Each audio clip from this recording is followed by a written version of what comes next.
Kelly Harris, mum of one and Twinkl TikTok whiz, tells us all about her parenting experience as a member of the LGBTQI community, feeling judged as a parent, social media, and her top tips for sensory play. Enjoy.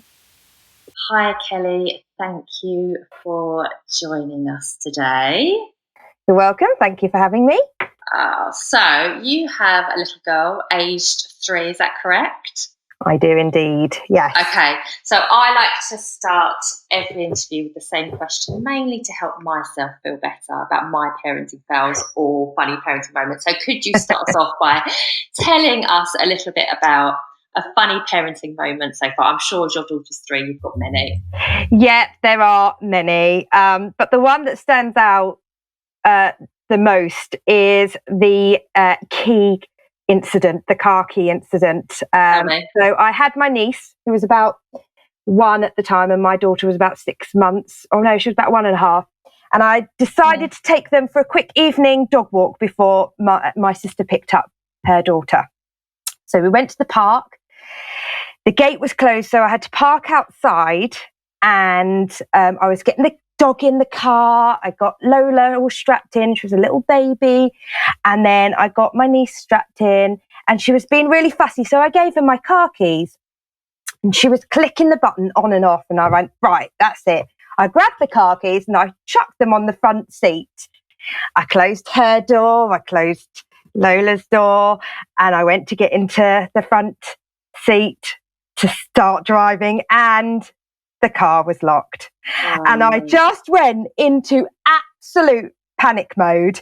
And I was like, opening the doors. Of course, my handbag was also in the car at the time. So everything, my mobile phone, my car, and I had no spare keys. And it was getting dark. And I literally, luckily, there was a row of houses on the road that I parked on. And I literally ran to the first house, knocked on the door like a crazy lady, was going, please help me. I've locked my children in the car. And my child is breastfed and she needs milk and she needs me and she's crying. And I rang 999 and the fire brigade came. They took them about 15-20 minutes from the moment I knocked on the door, but that felt like the longest time in my life. And of course, because I didn't have a spare key, they had to smash the window. And I was literally beforehand, whilst I was waiting for them, I was singing like some demented woman, "Twinkle, twinkle, little star," through the window. But I was also so anxious and worked up that I was heaving and almost being sick. So I was like, it was such a unique experience, and one I would far rather never have experienced, but it's a learning curve. So to any parents out there, if you think giving your children keys to play with while you're getting things ready, do not do it. Apparently, I looked it up, and apparently it's very common. It's one of the highest things on the RAC's list of things that they go out to, is children locking themselves in their cars.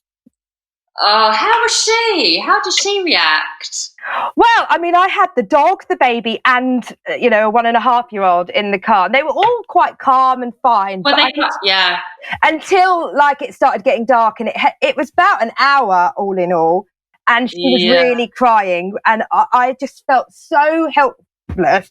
Holly, my niece, was also crying. But she wasn't of an age where she could undo her belt and go and get the keys. She didn't understand. We were all like going, Holly, take your belt off, go get the keys. But she was just looking at us as if to say, okay, what?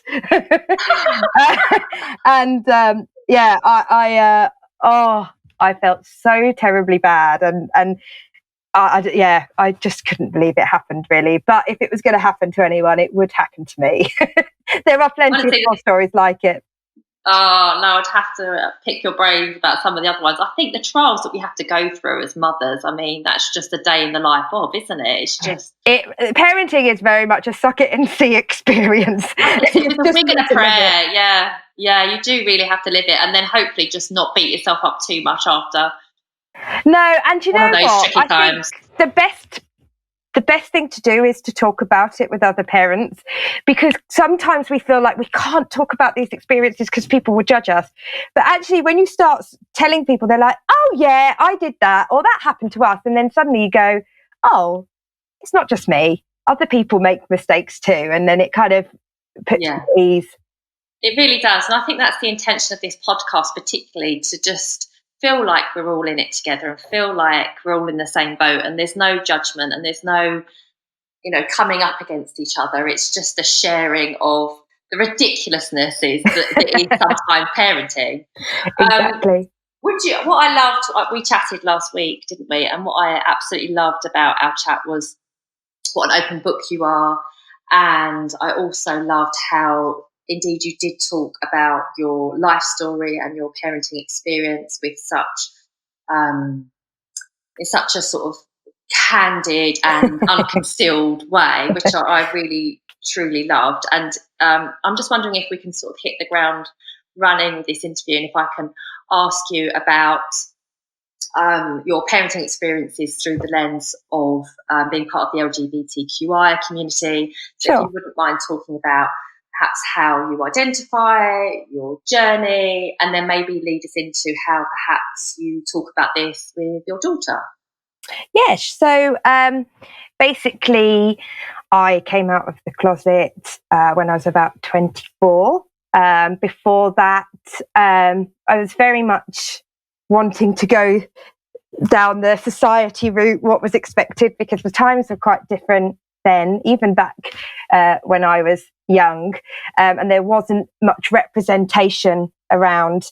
So it wasn't something that you saw on the TV or just within your family and friends, having role models of couples, same-sex couples having a family. So it didn't even seem like an option. And I knew from a very young age that I wanted to be a mum. And so I kind of settled down and tried to do that, and it didn't work. And I looked at my life and I thought, actually, I think this might be who I am. And I explored that. And then it was like, I want a family. How's this going to work? And I feel absolutely privileged and really lucky to live in a country where, gay people are accepted.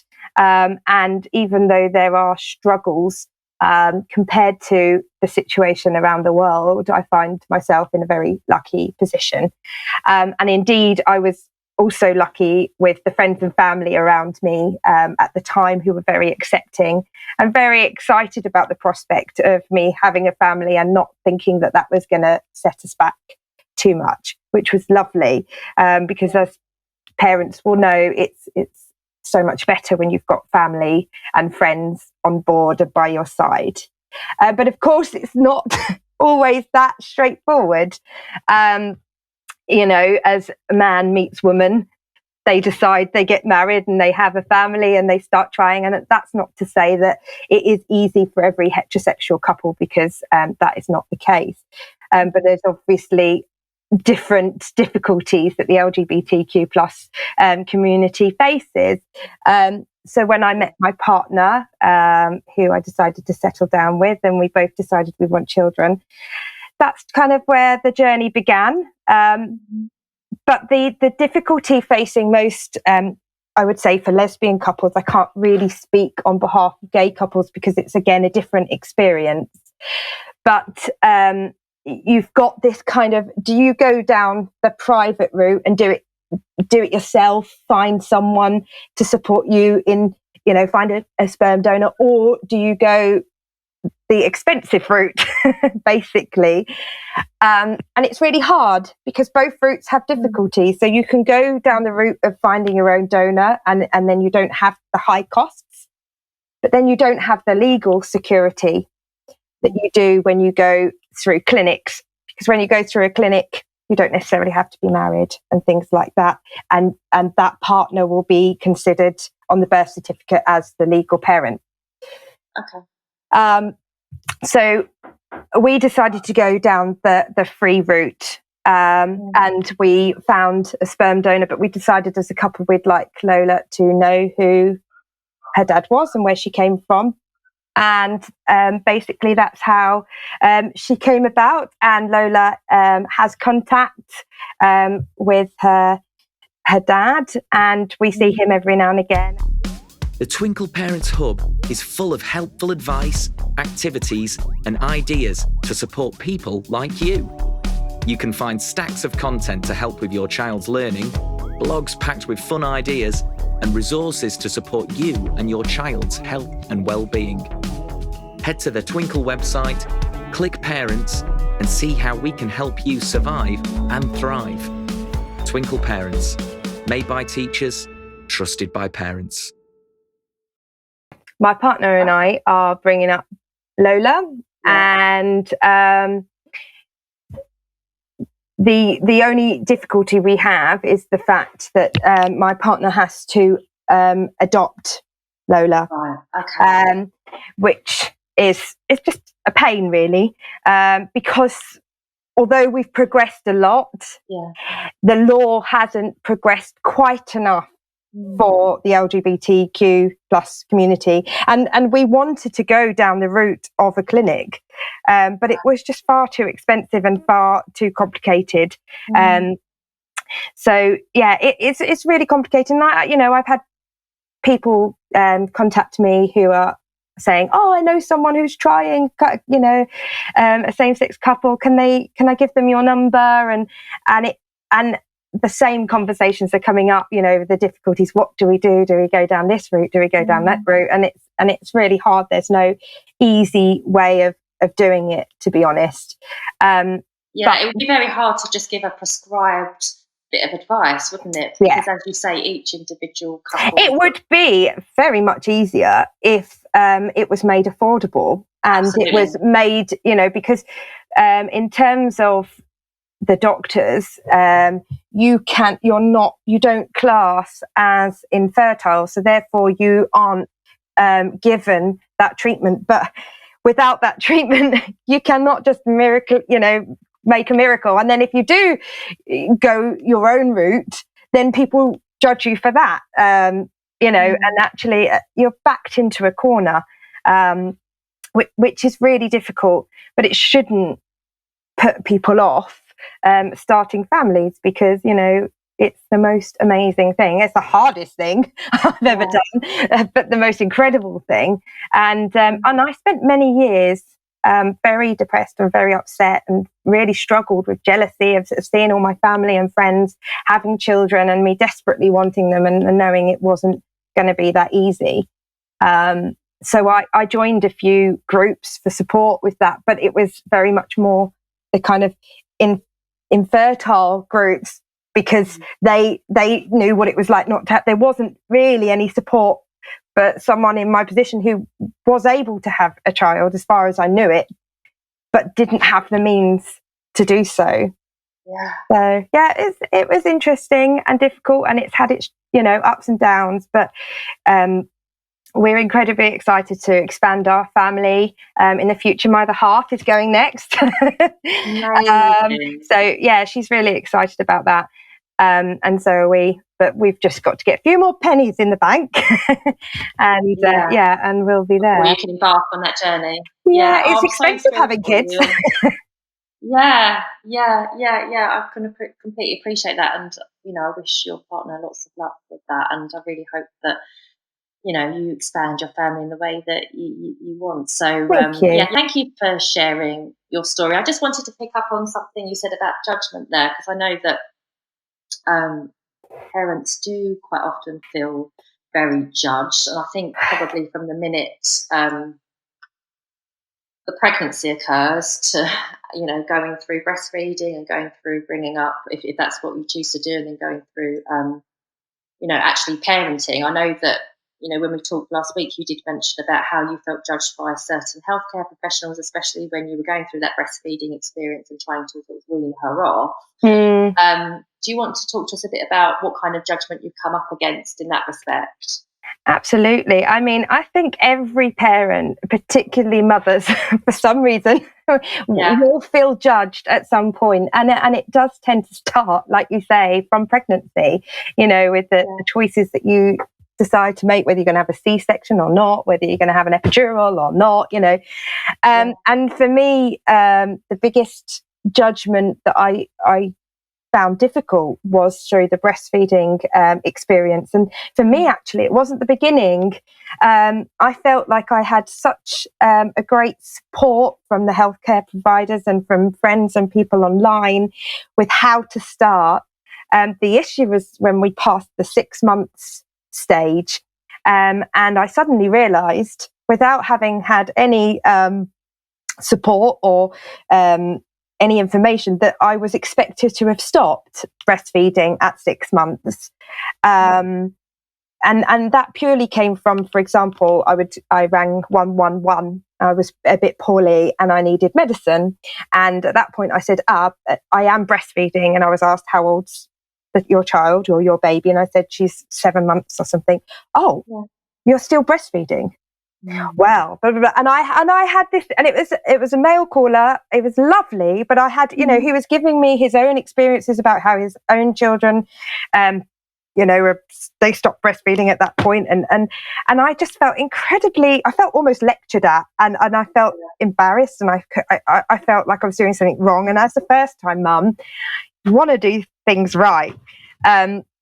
And I had a similar experiences occasionally when I went to the GP, and then also just around and about, if Lola needed to breastfeed whilst we were out in public, once you get past that sort of 6 months and they get slightly older, you're very much conscious of who's around you and who's looking and who's judging, especially, around friends and family. And actually, I was quite lucky because most of my family and friends were quite supportive and weren't judgmental, but I knew what the thoughts were out there. And occasionally, the whole, well, she could stay over, or she could do this if she wasn't breastfeeding, or so it was kind of indirect, and I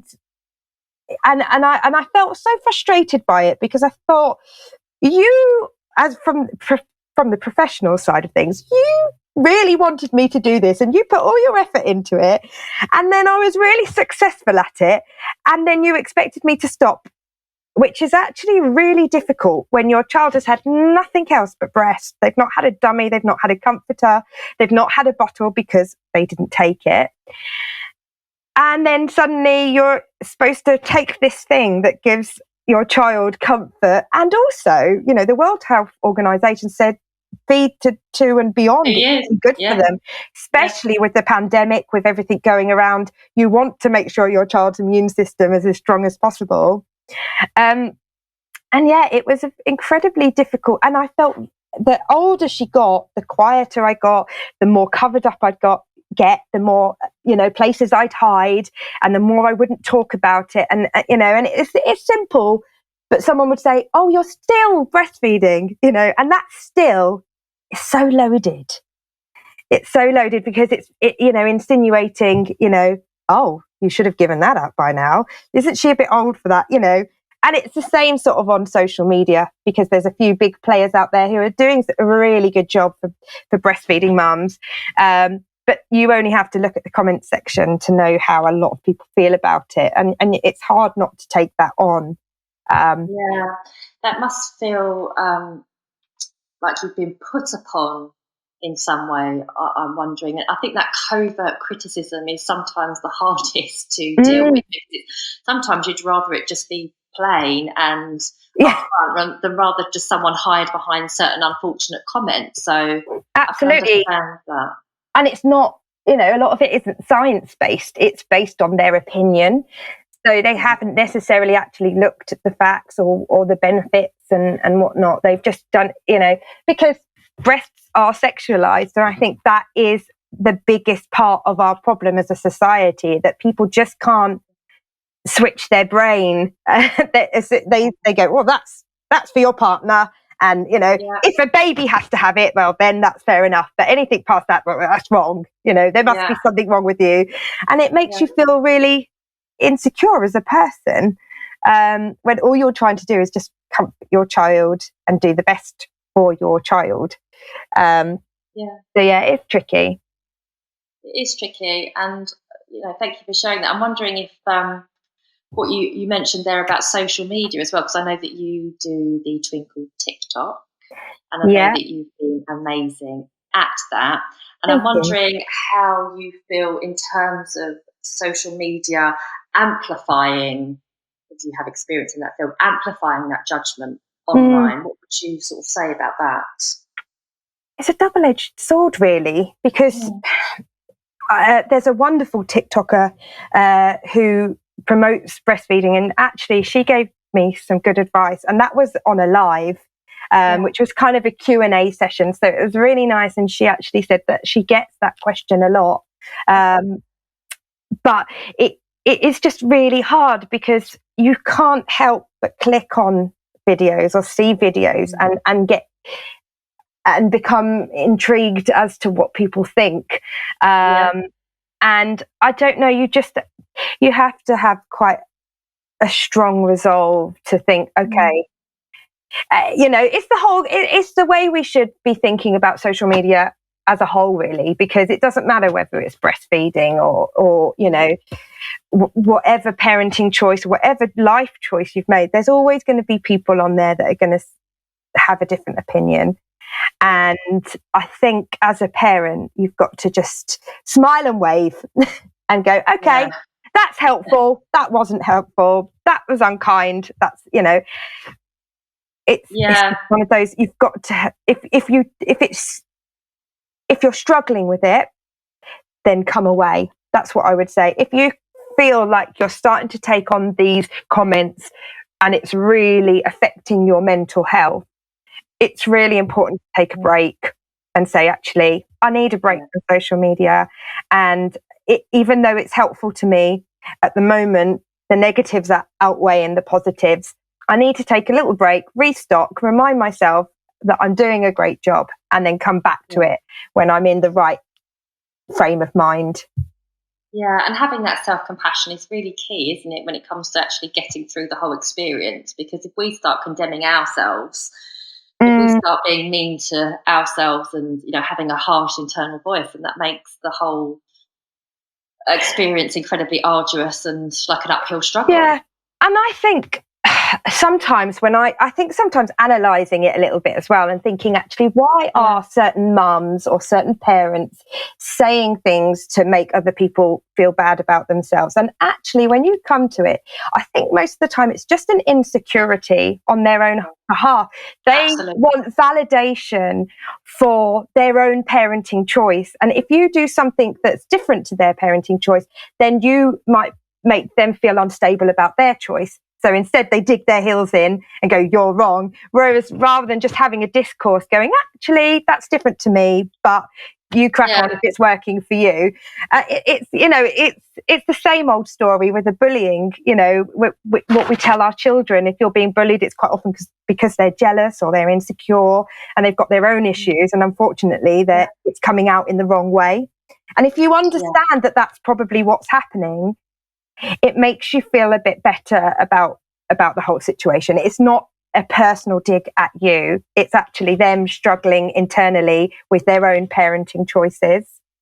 Yeah, I think it is much easier to dissociate yourself from someone else's viewpoint when you do have that inner awareness. And a lot of negative feedback is actually fairly futile in a lot of ways, because it is really based on that person who happens to be judging, that person's fear or that person's background or that person's trauma. And it doesn't really have a lot to do with the person that they're judging. Exactly. So I think in a lot of ways it is easier to take a step back when you have that knowledge and when you sort of fully embody that knowledge, because sometimes we can sort of know that but not feel it. We can know it with our heads consciously, but we don't feel it in ourselves. So yeah, and that's why sometimes coming away and thinking about it and coming out of that emotional brain, take yourself away from that situation, and then, do with your thinking brain, actually, what's happening right here. And I also do encourage, in a safe environment, a discourse and debate. When I used to have a Facebook group to support parents, I wouldn't shy away from those, triggering conversations, because if it can be done in a way where people can have different opinions and talk about it. Actually, some people can learn from each other and go, I never thought of it like that. Actually, that's a really good point. But unfortunately, it's not always easy because, like you say, people think with their emotional brain. But if you've got someone in the group, like a moderator who can say, actually, I can see this is getting a bit heated. Let's talk like adults. I think it can be really useful to go, actually, I have a different opinion. And we just have to remember that parenting is different for every single one. Like, I see posts all the time on Facebook. What's your best parenting advice? And mine is to take all parenting advice with a pinch of salt. Because you should listen, but then you should research, and then you should think, does that fit with how I parent? Does that fit with my child? And then do what you think. As long as your child is safe, there is no right or wrong way of doing things. And we're all learning, and we will make mistakes, and it's okay to admit those mistakes and learn from it. I think making mistakes is so key, because motherhood is such a confronting experience in some ways, and it will tap into every dark corner of our unconscious minds. But I think also it is a beautiful learning experience, and it's also an experience that we can really find ourselves within. So I mean, there's quite a lot of popular videos out there for parenting, comparing the first time mum to the veteran mum, and everyone loves it because it's so funny, because the first time mum is just trying to learn everything and trying to do everything, and by the third child, the fourth child, you're like, I've done this, I know what works, I know what doesn't work, I know what advice that I should take and what I should bin, and you're a little bit more comfortable. I haven't got there yet, but I'm hoping to. We're all in it together. I think. I don't think days shift, don't they? Some days I'm like, okay, I'm on top of this. I'm on the ball. I'm doing my own thing. It's all good. And then someone says something, or you see something social media, like, oh no. And it's whether you've had a good night's sleep or not, whether you managed to have lunch, what mood your own child is in. There's so many variables that you're right. From day to day, it can change. One method you might use one day might be completely ineffective the next day, and you have to try something new. It's sort of going back to the drawing board on a daily basis, isn't it? And just sort of being okay with those constant shifts and changes. I'm just wondering if you can tell us a bit, Kelly, about what you like to do with your little one. What kind of things how do you have fun together? Well, I like to play. I mean, I have experience in EYFS and in Key Stage 1, and also working with babies and toddlers before the pandemic and during the pandemic happened. And so the pandemic was rubbish for all of us, as we all know, but there were also some really good things that came out of it. And actually, one of those things was me being able to play and create activities for Lola. And I bought her, typical teacher mum, for her Christmas present when she turned 2, I bought her a Tough tray, which is like a sort of a hexagonal tray with a lid that goes round. So it's really good for sensory play because it keeps everything contained. And basically, just doing lots of different sensory, messy play. I am the kind of mum who just likes mess. I don't mind. Well, luckily we've got laminate flooring, so it can all be swept up. Sometimes I take our sensory and messy play to the bath or to the shower so I can hose it all down easily. But Twinkl obviously was such a big player in all of that, because there's so many different activities you can just print off. So we did lots of things like that. So when she started preschool just recently, actually I guess you could call it her academics, but in terms of EYFS, she's doing really well. We've been working a lot on fine motor control and counting and sounds, and I've been following her lead and doing things that she enjoys, and luckily that is what she loves doing. But now we don't have as much time because she's at preschool all day. Her favourite thing at the minute is Twinkl Go. So on my laptop, she enjoys playing interactive games, which is a little frustrating when I'm trying to do my work. And she's, can I have your laptop, please? And I'm like, you know, I really want her to play the games because they're great. She enjoys them. It's great for her, you know, ability to use a laptop and whatnot, but it's a little frustrating. So I think Santa might be bringing her a little laptop or some kind of tablet so that Mama can actually get on with some work. Yeah. I love the tough tray idea. I didn't actually know about that before speaking to you. So that's an amazing tip for sensory play. Thank you. You're welcome. It was always a sort of just a secret within EYFS, but I think the pandemic really helped spread the awareness to parents about the different types of things that they do, because people had, you know, the opportunity to share, and if all the parents flooded to Facebook and things like that going, I'm out of ideas of what to do with my children, you know, and then there's people like me saying, hey, have you got a bag of semolina and some crazy foam? Make a sensory ocean, you know, and it's great.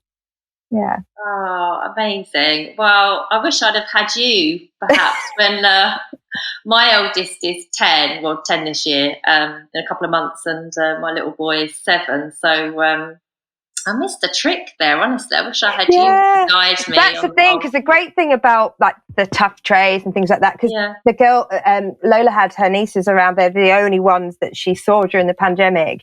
But things like sensory play, and we often think of them for little ones, but the older kids love it too. You know, we did slime, we experimented. Yeah, amazing. Their mum doesn't do sensory play, so they love coming to Auntie Kelly's house because they know, and Auntie Kelly gets the messy stuff out. But kids of all ages love getting involved, but they get involved at different levels pitched to their ability, which was quite nice. Yeah, so I guess it's adapting to those different family dynamics and knowing that maybe if you've got older children, younger children, you have to adapt the play accordingly. But well, over on Instagram, we've got an autumn play along where we're sharing loads of autumn and Halloween activities. So if you want to get on board with that, you're more than welcome to join in. Amazing. How do we find that? So you just pop over to Twinkl Parents on Instagram, and you will see on our story feed that there is a story where it says all the different play prompts in October, and you literally just tag us in your posts, or you just come and have a look and have a nosy and see what we're doing. We do post on TikTok as well some Halloween activities and hacks for parents, because we need hacks to make our lives easier. Let's face it, they're the ones that do the best on TikTok.